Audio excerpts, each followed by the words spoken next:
France Info.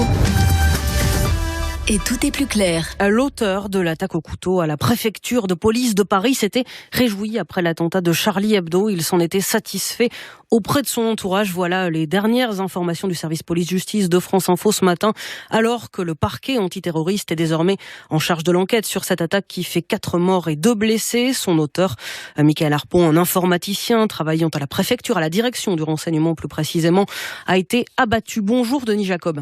Bonjour. Vous êtes secrétaire général du syndicat Alternative Police CFDT. Merci d'avoir répondu à notre invitation sur France Info. Vous dites ce matin ne pas être surpris que la piste terroriste soit privilégiée. Vous avez plus d'éléments sur le profil, sur le parcours du tueur ? Alors, j'ai pas plus d'éléments sur le profil en tant que tel, mais effectivement, on n'est absolument pas surpris. Pourquoi ? Parce que on est dans le milieu policier. C'est un des nôtres qui a tué d'autres collègues, et donc forcément, les collègues qui travaillaient plus ou moins à proximité ont très rapidement parlé sur ce collègue et ce qu'il était. Et qu'est-ce qu'ils ont dit ? Eh bien, c'est pas compliqué. Quelques heures après les faits, on nous informait qu'il était converti à l'islam déjà depuis plusieurs années. Alors ça, c'est pas un signe de radicalisation, une conversion à l'islam. Non, attendez, laissez-moi terminer. Avec une conversion à l'islam, avec une radicalisation progressive. Qui vous a dit ça ? Qui est ce homme ? Pardon ? Non, je peux pas vous dévoiler mes sources, vous comprendrez bien. Mais qui avait aussi eu un changement de comportement sur son lieu de travail. Voilà, on a eu des éléments d'information dès le départ qui nous orientait plutôt vers une radicalisation d'un fonctionnaire de police. Donc c'est pour ça que nous disons aujourd'hui que ça ne nous surprend pas. Par contre, là où il y a des interrogations et des policiers posent des questions et attendent des réponses, s'il est radicalisé, comment se fait-il que sa direction ne l'ait pas détecté ? Est-ce qu'elle était informée ? Voilà. Est-ce qu'il y a eu des signalements de faits par d'autres collègues ? Alors si on pose ces questions, vous imaginez bien qu'on a déjà quelques éléments de réponse, sinon on ne poserait pas les questions. Et quels sont-ils ? Et y a-t-il eu des signes avant-coureurs sur un changement de comportement ? On sait qu'il y a eu des choses dites au sein de ce service par certains fonctionnaires par rapport à ce collègue. Donc, quelles choses ? C'est ce que je viens de vous dire sur la problématique de cette radicalisation progressive et de ce changement de comportement. Donc nous, ce que l'on veut savoir, c'est est-ce que l'administration le savait ? Pourquoi n'y a-t-il pas eu alors un suivi plus précis de cet agent, puisque l'on sait qu'au sein de la police nationale, il y a un certain nombre de policiers, et ça c'est un secret pour personne, qui sont radicalisés. Donc quel en est exactement le suivi ? Quelles mesures prendre pour faire attention que ça ne se reproduise pas ? Et puis avoir une responsabilité et de la part de certaines autorités si elles étaient au courant de ce qui s'est passé. C'est un vrai choc et un traumatisme dans notre institution, vous le comprendrez bien. C'est la première fois qu'un tel drame se produit parmi nos collègues. Donc la question c'est, est-ce qu'il y a eu une faille ? Mais voilà, est-ce qu'il y a eu une faille ? Alors, le débat ne tourne pas autour de la sécurité de la préfecture de police elle-même. C'est pas la sécurité d'accès à la préfecture qui est remise en cause, mais un fonctionnaire comme celui-là, radicalisé au sein de la direction du renseignement de la préfecture de police, ça pose interrogation et ça peut poser naturellement et légitimement inquiétude auprès de mes collègues. Denis Jacob, donc l'enquête va devoir déterminer si cet homme s'est radicalisé avant de mener cette attaque au couteau à la préfecture de police. Vous me dites un certain nombre de policiers sont radicalisés. Combien ? J'ai pas le chiffre exact aujourd'hui. Il y a un rapport qui a été publié il y a quelques mois maintenant. C'est quelques dizaines de policiers.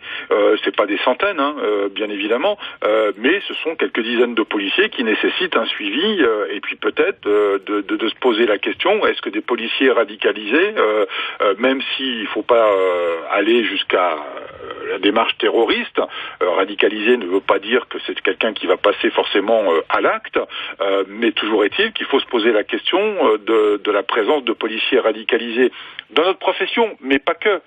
Puisque hier après-midi et avant même que le parquet antiterroriste ne soit saisi, j'apprenais qu'un message d'information avait été diffusé dans d'autres administrations françaises pour sensibiliser à la radicalisation en attirant l'attention et la vigilance sur ce sujet-là et la conduite à tenir en cas de détection. Message envoyé après cette attaque à la préfecture de police, donc. Oui, tout à fait. Hier vendredi 4 octobre, après 13h, un message a été envoyé dans certaines administrations administrations par courriel avec une fiche très précise sur la conduite à tenir. C'est quand même une drôle de coïncidence. Message envoyé par qui ? Et à quelles administrations ? À toutes les administrations ? Alors, une administration en particulier, à savoir le ministère de l'Éducation et de la Recherche, voilà, avec une fiche technique qui explique la conduite à tenir en cas de détection d'un agent radicalisé et des problèmes que ça peut poser. Donc c'est un peu surprenant. Et cette directive, elle vient d'où ? D'un référent en sécurité au sein de ce ministère, mais ça, moi, j'ai pas d'entrée là à ce niveau-là, donc il faut voir avec l'administration concernée. Mais voilà. Pour vous, c'est un signe, oui. Ça témoigne qu'il y a un problème de radicalisation dans les administrations françaises et qu'il faut se pencher sur ce problème-là et puis y apporter des réponses et des solutions. On ne peut pas rester comme ça dans l'expectative de savoir qu'il y a des agents de l'État qui seraient radicalisés et qui potentiellement pourraient aller au-delà de cette radicalisation en passant à l'acte et en provoquant un attentat. Donc il faut se poser la question de la présence de ces agents-là et qu'est-ce que l'on doit mettre en place comme mesure pour éviter de connaître un drame comme celui qu'on a connu à la préfecture de police jeudi. Et pour revenir sur cette attaque au couteau à la préfecture de police, son auteur qui est donc soupçonné de radicalisation puisque le parquet antiterroriste est saisi de l'enquête, il était habilité au secret défense. Il travaillait comme informaticien à la direction du renseignement. Secret défense, ça veut dire quoi ? Ça veut dire qu'il y a des enquêtes tous les 5 ans pour renouveler cette habilitation, pour l'attribuer. Est-ce qu'il faut les faire plus souvent, ces enquêtes ? Alors là aussi, on se pose la question de savoir est-ce que cette habilitation secret défense avait été renouvelée en bonne et due forme, c'est-à-dire dans les temps impartis, et est-ce que l'enquête qui accompagne cette habilitation a bien été conduite de la manière dont elle doit être conduite, c'est-à-dire sur l'agent lui-même, sur sa famille, sur son entourage, sur ses implications qu'il peut avoir au niveau politique, au niveau religieux, et voilà. Donc est-ce qu'il faut faire ça plus souvent ? Peut-être qu'il faut se poser la question. Là où il faut, par contre, se poser la question, c'est que malgré cette habilitation, s'il avait été signalé qu'il y avait un changement de comportement, pourquoi, entre-temps, il n'y a pas eu une nouvelle enquête, un nouveau criblage qui a été fait, si jamais on avait des éléments qui indiquaient un comportement inhabituel et potentiellement dangereux. Aujourd'hui, ils sont dans quel état d'esprit, vos collègues à la préfecture de police de Paris ?